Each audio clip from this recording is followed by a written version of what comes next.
today's video, I'm going to show you how to use your windshield wipers while driving. A lot of people, when they go for the test, they get into trouble because they don't know how to use the windshield wipers while driving. So watch this video till end. It's going to help you a lot. So if it's a less rain or you just want to wipe once, this is a switch on the right hand side for the wipers. So what you will do, you will pull up one time, it's going to wipe and it's going to turn off by itself. So pull up is going to wipe, is going to turn off by itself. So in winter time, there's going to be a lot of salt on the road and the salt going to come on your windshields and our visibility going to be very low.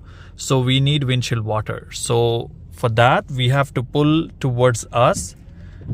Once is going to give you windshield water, is going to wipe and is going to turn off by itself. So pull towards you, is going to give you windshield water and is going to wipe.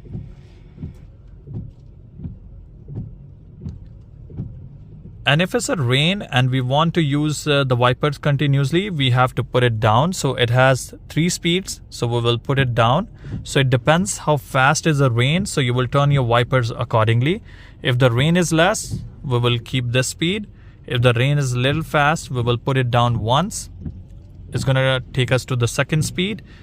And now we will put it down one more time. So that's the highest speed, which we use mostly on highway or if it's a fast rain. And if you want to cancel the wipers, bring it all the way up and it's going to turn off.